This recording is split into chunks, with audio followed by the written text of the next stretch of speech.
बिस्मिल्लाहिर्रहमानिर्रहीम। अस्सलाम वालेकुम, मैं हूं जावेद इकबाल और आप देख रहे हैं प्रोग्राम न्यूज़ वॉच। इस प्रोग्राम में हम बात करते हैं दिन भर के अहम वाक़यात और दिन भर की अहम खबरों पर तबसरा लेते हैं अपने माहिरीन से। अपने आज के प्रोग्राम का आगाज़ करते हैं मुस्लिम लीग नून के 10 नुकाती एजेंडे पर हुकूमत के साथ मुशावरत का सिलसिला जारी है। गुज़िश्ता रोज़ भी मुस्लिम लीग नून की कमेटी और हुकूमत की जो माशी टीम है उसके दरमियान मुलाकात हुई और ये कहा गया है कि कुछ अहम फैसलों का ऐलान किया गया है और अहम इक़दामात उठाए गए हैं ताकि इस वक्त जो कि मुल्क की जो माशी हालत है जो घुटनों पर है उसकी बेहतरी के लिए कुछ न कुछ इक़दामात हर सूरत में फौरी तौर पर होने चाहिए। इस मुलाकात को दोनों जानिब से इंतहाई मुस्बत करार दिया गया है, लेकिन क्या इस मुशावरत से आने वाले दिनों में इस बात की गारंटी मिलेगी कि महंगाई नहीं बढ़ेगी और माशी हालात हल हो जाएंगे?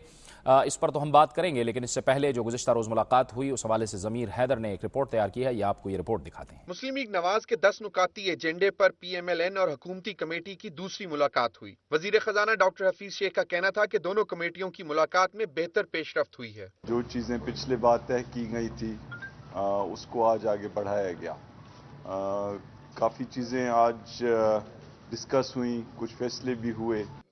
मुस्लिम लीग नवाज की कमेटी के सरबराह इसाक डार का कहना था कि एहतसाब बिल के हवाले से 26 जनवरी को होने वाले इजलास में तमाम पार्टियों की जानिब से आने वाले तहफ़्फ़ुज़ात पर बात की जाएगी।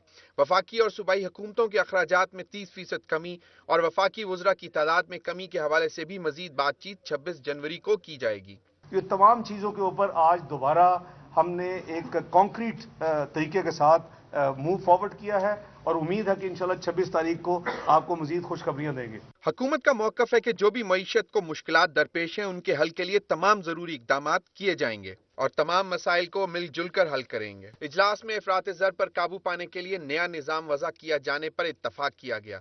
पेट्रोलियम मसनूआत की कीमतों के तयन के तरीक़ाकार को शफ़ाफ़ बनाने के लिए इजलास में मुश्तरका ग्रुप बनाने का फैसला किया गया। गैस और बिजली की लोड शेडिंग पर काबू पाने के लिए नवीद कमर, राजा परवेज अशरफ और मुस्लिम लीग नून की जानिब से सरदार मेहताब अब्बासी और इंजीनियर खुरम दस्तगीर पर मबनी कमेटी बना दी गई। दूसरी मुलाकात में मुस्बत पेशरफ्त पर जहां हुकूमत की संजीदगी जाहिर हो रही है, वहां 10 नुकाती एजेंडे पर दोनों जमातों के दरमियान फासले कम होते नजर आ रहे हैं। कैमरामैन महमूद कुरैशी के साथ ज़मीर हैदर, दुनिया न्यूज़, इस्लामाबाद। क्या मुस्तकबिल है इन मुशावरतों का और इन मुज़ाकरात का? इस पर बात करने के लिए मैं ज्वाइन किया है टेलीफोन लाइन पर मुस्लिम लीग नून के सीनियर रहनुमा जनाब सेनेटर परवेज़ रशीद ने। बहुत शुक्रिया परवेज़ रशीद साहब, आप इस कमेटी के मेंबर भी हैं। ज़ाहिर है अब हालात तो इस नहज तक पहुंच चुके हैं कि हम अगर ये पूछें कि हुकूमत कितनी संजीदा नज़र आती है तो ये तो सवाल नहीं बनता, लेकिन क्या ये बेहतर ना होता कि मामला पहले से हो जाते और ये सब कुछ पहले से हो जाता तो हालात इस नहज तक ना पहुंचते? यकीनन जवेद साहब, आपकी बात बिल्कुल दुरुस्त है। इस बात की नौबत ही नहीं आनी चाहिए थी कि हमारी तरफ से एहतजाज की आवाज़ बुलंद होती और फिर हम प्रोग्राम जिसको नवाज शरीफ का कौमी एजेंडा का नाम प्रेस ने दिया है वो पेश करते, बल्कि हुकूमत को पहले दिन से चाहिए था कि वो गुड गवर्नेंस को कायम करती, अकाउंटेबिलिटी का प्रोसेस जारी रखती और अपने मामलात में ट्रांसपेरेंसी, शफाफियत इख्तियार करती।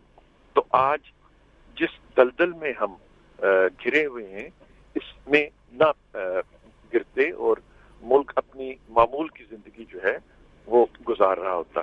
एक बात की मैं वजाहत करना चाहता हूँ कि हुकूमती अखराजात में जहाँ तक 30% कमी का तल्लक है वो सिर्फ मरकज और पंजाब तक महदूद नहीं है, बल्कि वो वफाक और पाकिस्तान की तमाम वफाक की जो इकाइयां हैं उन सब पर उसका इतलाक होता है। हमने हुकूमत को सिर्फ ये कहा था कि पंजाब ने क्योंकि खुद हुकूमत में सादगी इख्तियार की है, हुकूमती अखराजात को कंट्रोल किया है, तो हम आपके सामने उसकी तफसील बयान कर देंगे ताकि आपके लिए आसान हो जाए कि आप दूसरे वफाक की इकाइयों को भी कह सकें कि जैसे पंजाब में किया गया है वैसे ही वो भी इक़दामात इख्तियार करके अपने अखराजात को कम कर सकते हैं और तरीके से जो बचत हो वो अवाम की फलाह और बहबूद के मंसूबों पर रकम खर्च की सकती है और पाकिस्तानी कौम को टैक्सों के बोझ से भी कुछ नजात। अच्छा परवेज रशीद साहब, आपकी तरफ से कोई डायरेक्ट टैक्सेस की तजवीज़ तो नहीं दी गई है कि कोई इस तरह की तजवीज़ के 2 लाख रुपए आमदनी अगर हो किसी की तो उस पर भी टैक्स लगा दिया जाए? कोई डायरेक्ट टैक्सेस की बात तो नहीं हुई आपकी तरफ से? नहीं, हमारा जो एजेंडा है वो तो बार बार चूंकि अखबारात में भी शाया होता रहा है, टेलीविजन भी उसका जिक्र करते रहते हैं, और मुझे यकीन है कि जब आज आप अपना प्रोग्राम करेंगे तो गुफ्तगू के हवाले से उस एजेंडे के निकात भी लोगों के सामने जरूर लाएंगे। उनमें टैक्स आयद करने की कोई। अच्छा, लेकिन परवेज रशीद साहब ये फरमाइएगा कि हम बहुत लेट तो नहीं हो गए, क्योंकि ये तो अब हुकूमत ने जो आपको बताया है कि अप्रैल की तनख्वाहें देने के लिए भी नहीं है बाज़ इदारों में। नहीं, पाकिस्तान माशाल्लाह वसाइल से भरपूर मुल्क है। देखिए, मैं सिर्फ एक मिसाल आपको देना चाहता हूँ। दुनिया में सिर्फ 11 खुशकिस्मत मुल्क हैं जिनके पास 4 मौसम हैं, और पाकिस्तान का शुमार उन 11 खुशकिस्मत मुल्कों में होता है। हम अपना अनाज खुद पैदा कर लेते हैं, हमारे पास पानी है, हमारे पास दरिया है, बर्फ है, पहाड़ है, मैदान है, रेगिस्तान है, हयातियात है, जानवरों की अफजाइश में हमारा मकाम दुनिया में है। तो हमें कोई ऐसी खुदा न खास्ता सूरत हाल दरपेश नहीं है। सिर्फ हमें गुड गवर्नेंस चाहिए, हमें शफाफियत हुकूमत के मामलात में चाहिए, हमें मौसर मनसूबा बंदी और अपने वसाइल को खुद अपने लिए इस्तेमाल करके अपने पैरों पर खड़ा होने की कुव्वत इरादी चाहिए। कोई ऐसी पोजीशन नहीं है। इंशाअल्लाह ताला हम इन मामलात पे काबू पा लेंगे। इलेक्शन कमीशन के हवाले से जो सेनेटर साहब तश्कील 9 की जानी थी और इसके लिए स्पीकर की जानिब से कमेटी का ऐलान होना था, उस हवाले से क्या बताया गया है आपको? जी बिल्कुल, ये 26 तारीख को उसकी तफसीलात से हुकूमत की जो टीम थी उन्होंने हमसे वादा किया है कि जो हमारा अगला इजलास है वो 26 जनवरी को तय है।